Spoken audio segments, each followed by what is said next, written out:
Un podcast ici.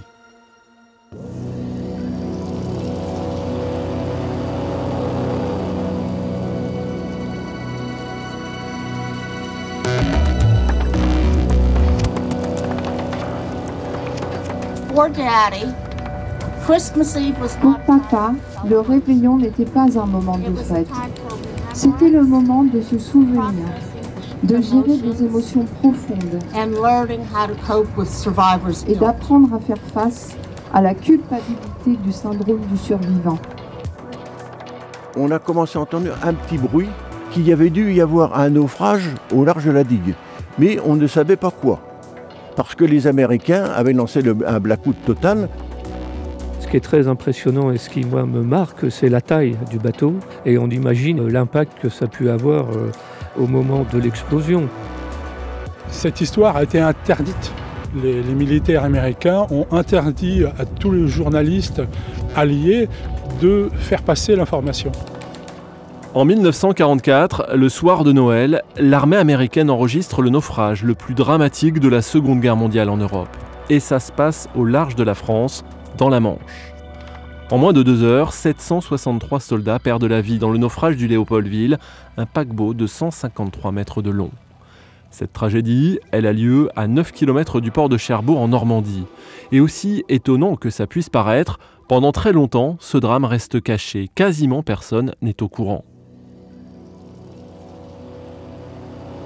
Je m'appelle Benoît Martin, je suis journaliste à Issy-Cotentin à Cherbourg depuis 15 ans.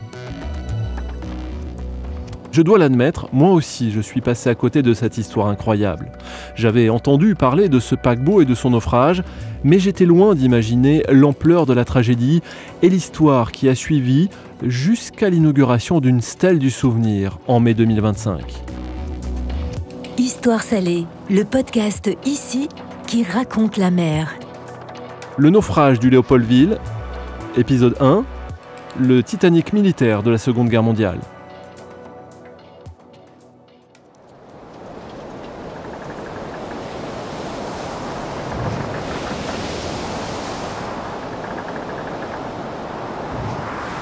Nous sommes le 24 décembre 1944, à l'approche des côtes normandes. Il est 20h. Fermez les yeux et imaginez. Un ciel noir, le vent soutenu, les vagues hautes de 3 mètres, les craquements sinistres des coques de bateaux qui s'entrechoquent. À 9 km au nord-ouest de Cherbourg, le Léopoldville est en train de sombrer. Tout autour du géant d'acier, des soldats américains luttent pour ne pas se noyer dans les eaux sombres et glaciales de la Manche. D'autres évacuent le navire en plongeant. Parmi eux, certains sautent au mauvais moment et tombent entre les différentes embarcations venues leur porter secours. Lorsque les navires se rapprochent, les soldats sont écrasés entre les coques des bateaux. Il y a du sang partout. À bord du paquebot, beaucoup de soldats ne réalisent pas encore qu'ils n'arriveront jamais à Cherbourg.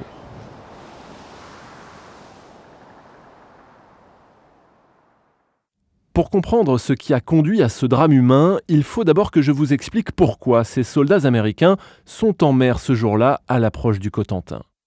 En fait, à l'époque, Cherbourg, c'est le point d'entrée en Europe pour les Alliés. Au flanc du fameux mur de l'Atlantique, les Alliés ont pratiqué déjà une large brèche. Il y a quelques jours encore, les forces alliées ne disposaient que de quelques têtes de pont. Aujourd'hui, tout un pan de la forteresse européenne est démantelé. Avec chaque marée favorable, les Français ont vu arriver dans le Cotentin des renforts et du matériel nouveau, toujours plus puissant. L'ennemi a essayé de résister de toutes ses forces. Mais l'attaque a été menée à fond et bientôt les forces de la Libération prenaient contact avec le peuple de France. Le 6 juin 1944, les libérateurs débarquent en Normandie. C'est la plus vaste opération aéronavale de l'histoire et le début de la reconquête de l'Europe. Mais ce qu'on oublie, c'est que le premier objectif des Américains qui débarquent à Utah Beach, à l'est du Cotentin, c'est de reprendre Cherbourg et son port en eau profonde. C'est une place stratégique pour permettre l'acheminement du matériel et des hommes engagés dans la lutte contre le nazisme. Au bout de 3 semaines de combat, le 26 juin, les dernières poches de résistance allemande tombent, Cherbourg est libéré, mais martyrisé. L'intervention magnifique des forces aériennes appuyant l'action des forces terrestres a pratiquement empêché l'ennemi de concentrer ses renforts.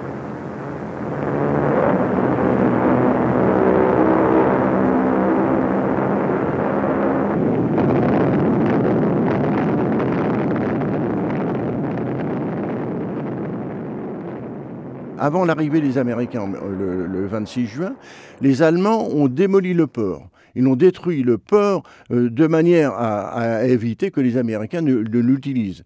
Et donc, la gare maritime est détruite. Cette voix, c'est celle de Jean Pivin. Il a 95 ans. Il est né à Cherbourg et n'a jamais quitté la ville, sauf durant la Seconde Guerre mondiale. En avril 1943, les habitants de Cherbourg, qui ne sont pas indispensables sur place, sont priés de partir pour se mettre à l'abri. Jean a 14 ans à ce moment-là.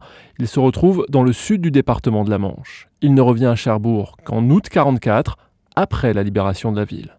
Quand on est rentré à Cherbourg au mois d'août 1944, j'étais impressionné parce que quand on était arrivé par Octeville, on a vu la rade noire de bateaux.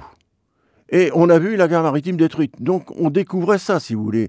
Donc avec nos yeux d'adolescents, on se demandait qu'est-ce qui s'était passé.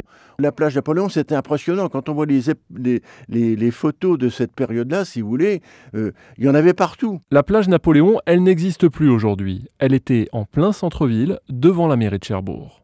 Dans Cherbourg, il fallait faire très attention à traverser une rue parce que les camions, ça partait de partout. On s'est habitué à cette logistique américaine. À la limite, on n'y faisait même plus attention, si vous voulez. Tellement, il occupait pratiquement toute la ville. C'était tous les camions, les jeeps et consorts, c'était impressionnant. Il y avait des contacts quand même. Il fallait un petit peu auprès de la population, faire le maximum, donner du chewing-gum, donner du chocolat, donner des choses comme ça. Je vous avoue quelque chose, c'est là que j'ai fumé ma première cigarette, à 14 ans. Parce que, ils distribuent de tout. Alors, les gamins, vous savez, on était contents de fumer une cigarette. On retrouvera Jean Pivin plus tard dans ce récit. Mais pour l'instant, ce que vous devez retenir, c'est qu'à l'automne 1944, dans la rade de Cherbourg, c'est un balai incessant de Liberty Ship, ces cargos chargés de matériel, rapidement transférés dans des camions ou sur des trains. Cherbourg est alors le plus grand port mondial, jamais exploité pour des besoins militaires. Il faut vous imaginer, son activité est 2 fois plus élevée que celle du port de New York en temps de paix. Et c'est dans ce contexte que 4500 soldats américains s'apprêtent à débarquer en cette fin d'année, comme des milliers d'autres avant eux, à Cherbourg.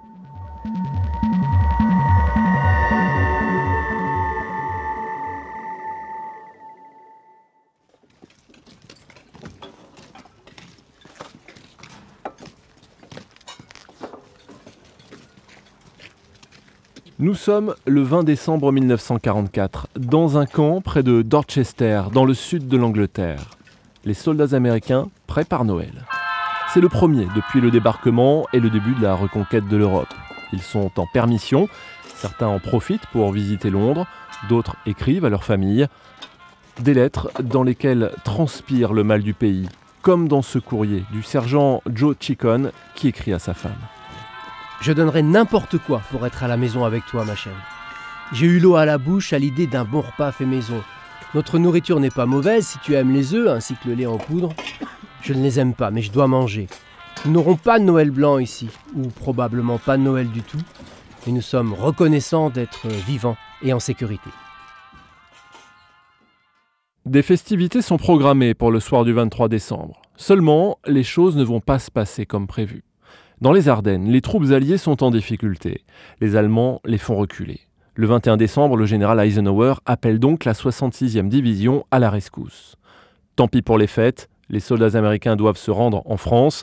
Ils accosteront à Cherbourg. Le 23 décembre, les Black Panthers, c'est comme ça qu'on surnomme les soldats de la 66e division, regagnent la ville portuaire de Southampton en train. Leur départ pour Cherbourg est prévu la nuit suivante. Sur les quais, les GIs attendent l'ordre d'embarquer sur 2 paquebots transporteurs de troupes, le Cheshire et le Léopoldville. Il y a du retard. Dans l'après-midi, 2000 parachutistes sont montés par erreur sur le Léopoldville. Finalement, les soldats de la 66e sont autorisés à embarquer à 2h30 du matin. L'opération prend plus de 5 heures dans une désorganisation totale. Les compagnies se retrouvent coupées en deux avec des hommes sur des bateaux différents, séparés de leurs commandants. À bord du Léopoldville, les soldats découvrent des espaces exigus et sales. Il n'y a pas de couchettes, les hommes s'entassent dans les cales, se suspendent dans des hamacs. Avec les casques, les sacs et le matériel, il est très difficile de se déplacer. Mais enfin, peu après 9h du matin, le navire de transport quitte le port de Southampton, avec à son bord 2235 membres de la 66e division d'infanterie. La traversée vers Cherbourg doit durer une journée, les hommes devraient la supporter.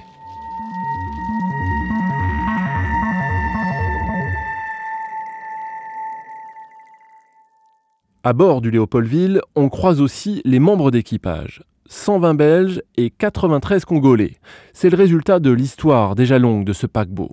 À partir de 1929, il relie la Belgique au Congo, son ancienne colonie. Le trafic est intense. D'Europe, on achemine vers le sud du charbon, du ciment, du vin ou encore du sel.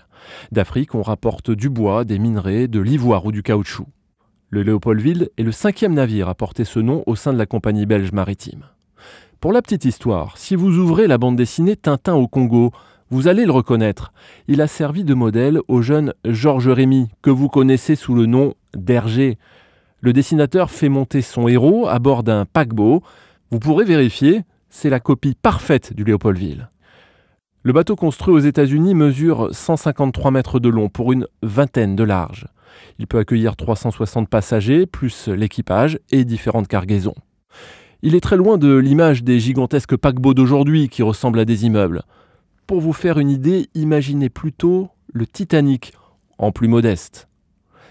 Mais alors vous me direz, comment un paquebot se retrouve au cœur de la guerre ? En fait, suite à la capitulation belge devant les Allemands en 1940, la marine britannique réquisitionne le Léopoldville et le modifie pour en faire un navire militaire.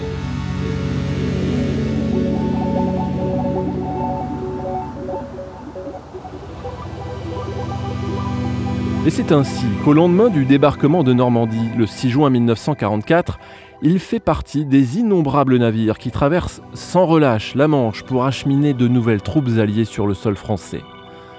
Le 24 décembre, le bateau belge effectue déjà sa 24e traversée, mais personne ne sait encore que ce sera la dernière.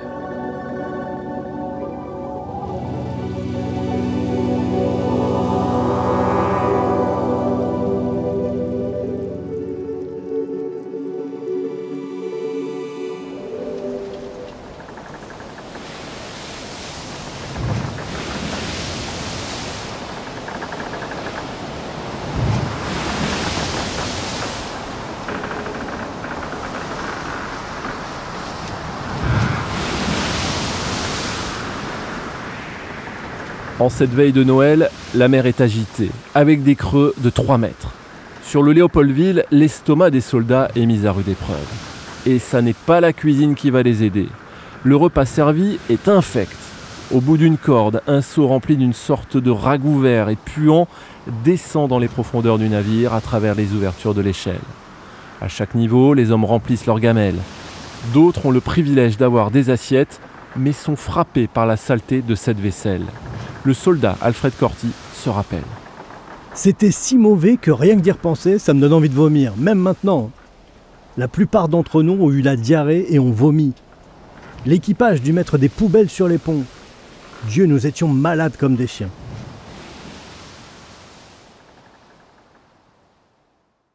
Entre la promiscuité, l'inconfort et les odeurs à l'intérieur du bâtiment, certains préfèrent s'aventurer sur le pont ouvert au vent. Il y fait froid, mais au moins, on y respire mieux. Pour tuer le temps, les soldats s'occupent comme ils peuvent. Ils jouent au poker sur des couvertures de l'armée. Certains entonnent des chants de Noël. D'autres écrivent à leur famille ou tentent de trouver le sommeil allongés par terre sur des gilets de sauvetage jouant le rôle de matelas de fortune.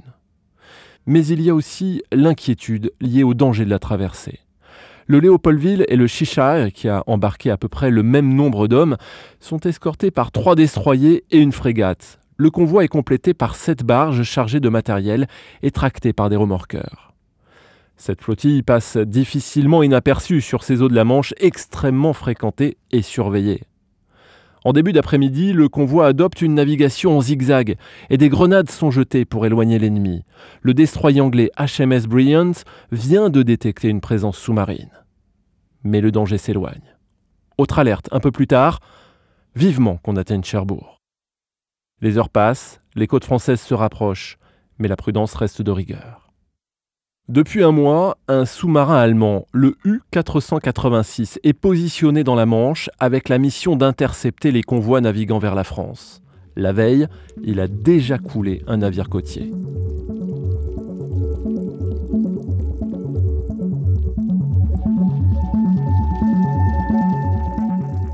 Il est 17h45. Il fait nuit, ou presque, en cette fin de journée hivernale. Depuis le pont du Léopoldville, les soldats commencent à voir les lumières de Cherbourg. Mais en embuscade, entre deux eaux, l'U-boat allemand a sorti son périscope et a repéré la silhouette des transporteurs de troupes en approche. Encore quelques minutes, et 2 torpilles jaillissent du fuselage du sous-marin. Elles foncent droit sur le Léopoldville. À 18h, à 9 km au nord-ouest de Cherbourg, un marin hurle « Torpille à tribord !» Le missile argenté file à toute vitesse, laissant derrière lui un sillage de 200 mètres de long. Il vient frapper le bâtiment par tribord arrière. La torpille transperce la coque et pulvérise 2 compartiments dans lesquels quelques 300 hommes meurent sur le coup, broyés par les tôles ou noyés par l'eau qui s'engouffre dans les cales du navire. L'explosion est terrible, des corps et des débris sont projetés dans les airs. Pour les hommes qui sont entassés dans les compartiments situés sous la ligne de flottaison, les minutes sont comptées. L'eau monte vite. Des cris de détresse des soldats blessés parviennent des cales. Les soldats sont bloqués par les pièces de structure métallique du bateau pulvérisées par la torpille. Si rien n'est fait, ils mourront noyés. Les scènes de sauvetage héroïques sont alors nombreuses et documentées. Un des hauts gradés du convoi, le colonel Rumberg, descend à l'aide d'une corde pour chercher ses hommes. Il progresse à l'aveugle dans l'eau glaciale. La chute d'un madrier lui sectionne 2 doigts, mais il continue, jusqu'à tomber sur un soldat effrayé. Il tente de le ramener, mais à bout de force, luttant contre les flots, il voit le jeune homme disparaître, emporté par le courant.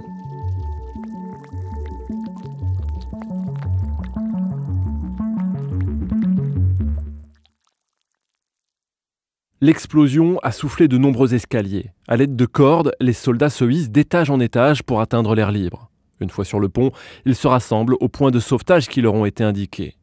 Des informations circulent. Des bateaux viennent de Cherbourg pour leur porter secours. Mais sans les attendre, l'évacuation du transporteur débute dans l'improvisation la plus totale.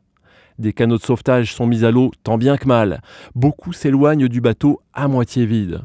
Le destroyer HMS Brilliant est lui positionné le long du navire en perdition.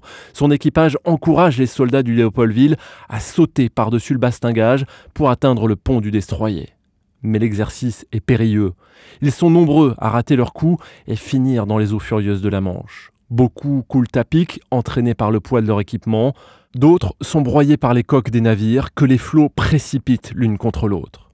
Le spectacle des corps sans vie ballottés par la mer est terrifiant. Et il faut un courage inouï au soldat Gus Ferrare pour sauter dans le vide. J'étais prêt à sauter lorsque je vis les corps flottants entre les navires. Le sergent Gallagher me hurla qu'il me dirait quand y aller. Les remous de la mer rendaient tout ça très compliqué. Après quelques faux départs, j'ai sauté. Je parvins de justesse à attraper la rambarde du pont supérieur du Brilliant. Si le sergent ne m'avait pas tiré par-dessus quelques secondes à peine avant que les 2 bateaux ne se heurtent, j'aurais été un cadavre flottant en plus. Ceux qui parviennent à atteindre le pont du Brilliant sont mis à l'abri, au chaud, dans le bâtiment. C'est là que les blessés reçoivent les premiers soins. Bientôt, le navire anglais chargé de rescapés met le cap sur Cherbourg, alors que plusieurs bateaux, dont un remorqueur américain et des navires de pêche français, arrivent sur la zone du naufrage. À bord du Léopoldville, la situation se complique encore. La chaudière du bateau vient d'exploser. Une haute pile de canots de sauvetage se détache. Il glisse à travers le pont, percute de nombreux soldats qui se trouvent là et les tue sur le coup. C'est désormais la panique totale à bord du paquebot qui s'incline de plus en plus. Il est 20h30, sous le poids de l'eau qui a progressivement rempli toutes les cales, l'arrière du bateau s'enfonce dans l'océan.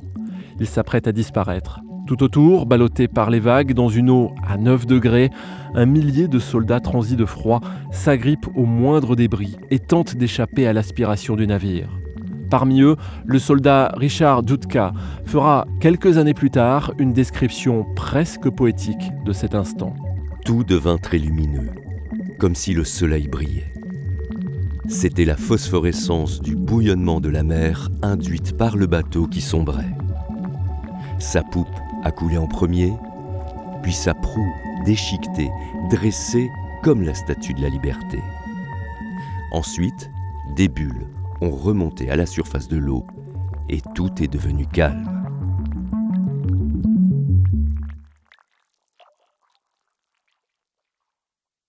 En 2 heures, le Léopoldville disparaît au fond de l'océan. La catastrophe fait 763 victimes, dont 493 qui ne seront jamais retrouvées.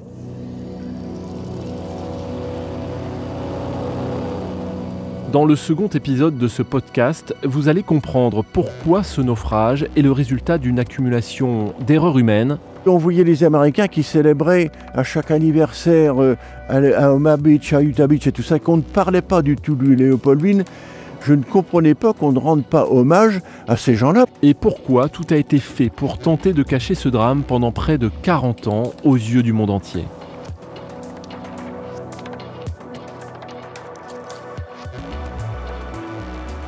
Vous venez d'écouter Histoire salée, un podcast ici, imaginé à Issy-Cotentin. Prise de son et mixage Carl Turgis. Production Camille Bichler, studio de création ici. Pour écouter d'autres épisodes, il suffit de vous abonner à Histoire salée. On est disponible notamment sur l'application ici et la plateforme Radio France. À bientôt!